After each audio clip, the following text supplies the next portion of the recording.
शशिकला साबू जी, राधा वल्लभ श्री हरिवंश परम पूज्य महाराज जी, आपके चरणों में कोटि कोटि वंदन। महाराज जी, आपके श्रीमुख से सुना है कि एक बालक यदि सच्ची भक्ति करता है तो 21 पीढ़ियां तर जाती हैं। तो महाराज जी, यदि माता पिता भक्ति करें तो बच्चों को भगवत प्राप्ति हो जाएगी? बच्चे नाम जप नहीं करते या फिर बहुत कम जप करते हैं तो भगवत प्राप्ति हो जाए तो देखो, 2-4 माला जपना या 2-4 बार तीर्थ याटन करना, ये सब दान पुण्य, ये सब इनका कोई ज्यादा महत्व नहीं है हमारी दृष्टि में। जो 21 पीढ़ियों वाली बात है वो भगवत साक्षात्कार करने पर है।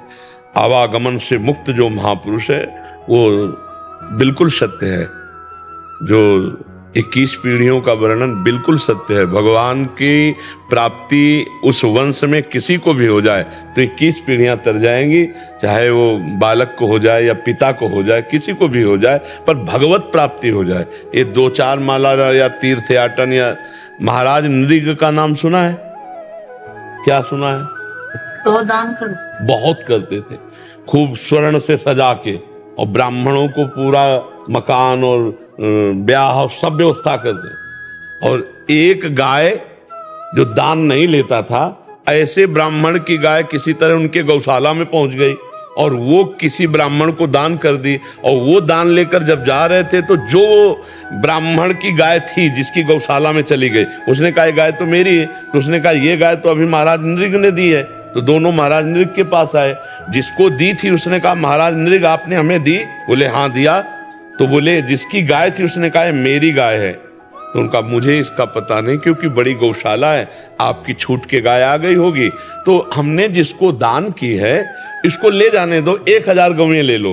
उनका हमने कभी दान लिया नहीं, हम तो अपनी गाय लेंगे। और वो ब्राह्मण हठी जिसने दान लिया था उसने कहा हम लेंगे तो यही गाय लेंगे, नहीं तो हम नहीं ले। उनका 1000 गाय तुम ले लो, छोड़ दो ये गाय। नहीं छोड़ा। बस इतने अपराध का फल हुआ कि वो गिरगिट बने जाके, द्वारिका के कुएं में गिरगिट बने जाके। हमें लगता है कि दान पुण्य जितने सब हैं, भगवान को समर्पित करके भजन न किया जाए अगर, तो इनमें इतनी सामर्थ्य नहीं है कि हमारा काम बन जाए। ये तो कहो बहुत से ऐसे सत्कर्म हुए थे कि द्वारिका के कुएं में बने, तो भगवान श्री कृष्ण ने उनका उद्धार किया। तो हमें लगता है कि भगवान का नाम जप करते हुए जब हमारे को भगवत प्राप्ति हो जाए पक्का, फिर तो क्या है, फिर तो 21 पीढ़ियां तरना कोई बड़ी बात है।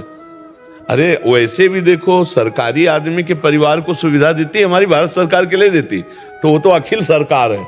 ये सुविधा है, एक भगवत प्राप्त हो जाए तो 21 पीढ़ियां भगवत प्राप्त हो जाएंगी, कल्याण उनका हो जाएगा। ये तो पक्का है। तो करो डट के भजन इतना कि भगवान का साक्षात्कार हो जाए। पर ये बहुत कठिन है, खिलवाड़ नहीं है। सब भोगों का विस्मरण करके जब निरंतर भगवत स्मृति में देखो, आप लोग सब बैठे हो, कितनी देर भगवान में टिकते हो? मिनट टिकना कठिन हो जाएगा। देखो ना, भगवान में टिकना, वो फौरन विषय में भाग जाएगा मन, फौरन से संसार के वो मन भगवान में आसक्त हो जाए। आसक्त हो गया, मन पंग हो गया भगवान की रूप माधुरी में, लीला माधुरी में, चिंतन में। अब ऐसे महाभागवत से तुम 21 पीढ़ी की बात करो, भगवान कह रहे मम भक्ति युक्तो भुवनम पुनातु। यदि मेरा ऐसा महाभागवत प्रेमी भक्त संकल्प कर ले तो पूरे भुवन का भुवन, लोक का लोक भगवत प्राप्त हो जाए।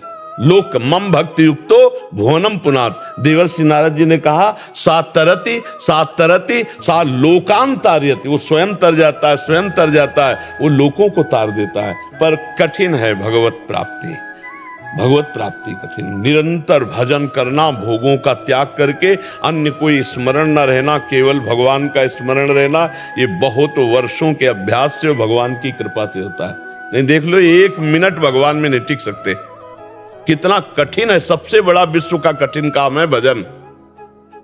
लोग कहते हैं माला घुमाने में क्या है, आओ बैठो, हम जैसे कह रहे वैसे माला घुमा के दिखाओ।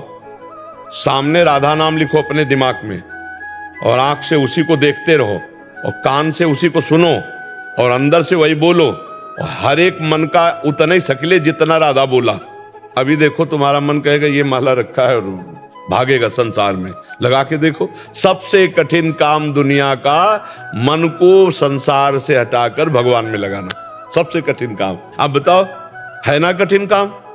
सबसे कठिन काम है मन को भोगों से हटाकर भगवान में लगाना।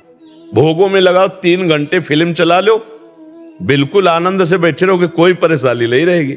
और 3 घंटे कमरा बंद करके माला लो, देख लो कितनी बार आपको खड़ा कर देगा, कितनी बार खिड़की से झकवाएगा, कितनी बार क्या क्या सोचवाएगा, आप देखो ला। तो ये मन को भगवान में लगाना सबसे, और भगवत प्राप्ति तो फिर गुरु कृपा, इष्ट कृपा, निरंतर भजन, इससे हो जाता है।